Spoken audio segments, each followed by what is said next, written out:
In our gospel today, we see Jesus beginning his public ministry and calling some of his apostles to follow him and to work with him in his mission. In another gospel, we see Jesus proclaiming what his mission is about. You could call it his inaugural address.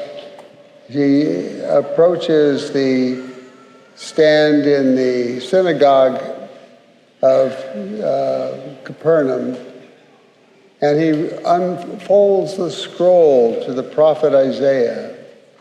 And he reads, "The Spirit of the Lord is upon me. He has sent me to bring good news to the poor, liberty to captives, sight to the blind, and to proclaim a year of favor for the Lord." That is the mission that Jesus embraced and which his apostles embraced with him, and the church embraces now in our day. It is to bring the good news to the world in need of this news, in need of this hope, in need of this liberation. You know, we are made in the image and likeness of God. What a dignity we have. What does that mean to be in the image and likeness of God? God is all-knowing and we have intelligence. God is free and we are free in our decisions that we make. Above all, God is love, and our greatest ability is to love God and to love one another in this life. But as great as our dignity is, as being made in the image and likeness of God, when God became a human being, when the Word was made flesh, when Jesus came to us, he raised our dignity beyond all comparison. Because in Jesus, we are the children of God himself, heirs to the kingdom of heaven. Before Jesus, there was no possibility for us to be in heaven. But with Jesus, we are given that great blessing. And my friends, we know that in this world, as great as our dignity is, as the children of God, as made in his image, our dignity is not respected in many places. For many people, the freedoms that we enjoy are denied throughout the world in many places. The freedom to life. How many unborn babies are denied that right that comes from their dignity as human beings?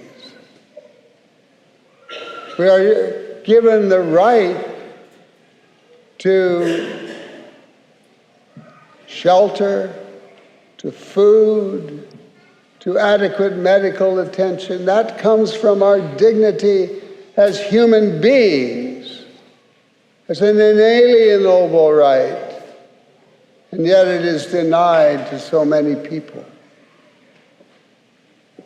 We are given the right to be involved in our futures, to make decisions, the right to assembly, the right to decide what our future will be. We are given the right to work to a just wage, the right of assembly. Many of these rights are denied so many people.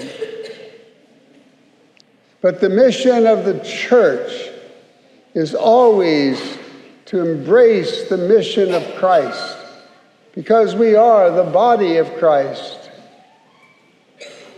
And Christ is the great liberator.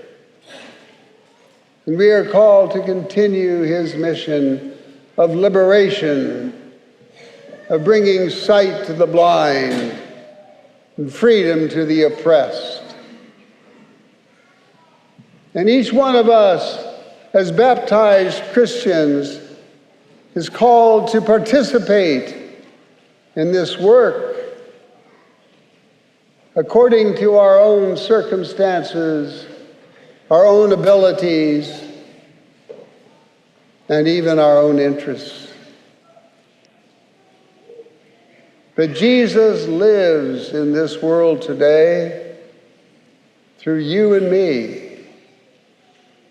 And his mission continues as we embrace it and continue to work in his behalf.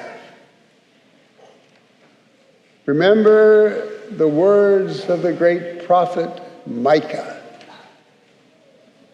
He said, "One thing is required of you,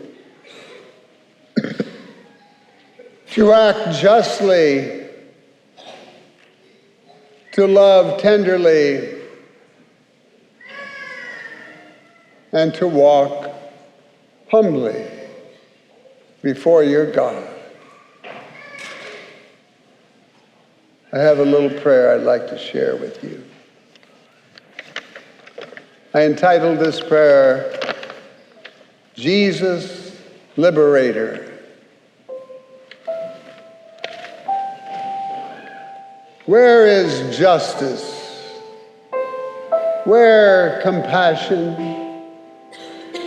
Where the love of all? Jesus, Lord, be with us today. Help us to hear your call.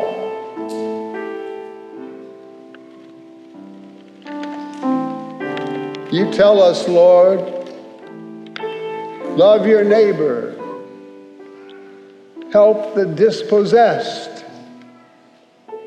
There are so many in our world who are so very oppressed. Now liberate them all, my Lord. Free them from their pain, and free me from my selfishness, carelessness, disdain. My Lord, help me build your kingdom of justice, truth, and love.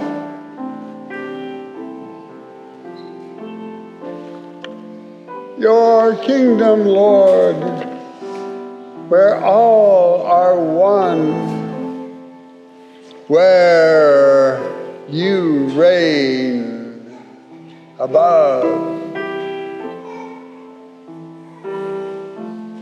Free us, Lord, and forgive us, Lord. Please don't hesitate. Come free and heal and unify. Come and liberate.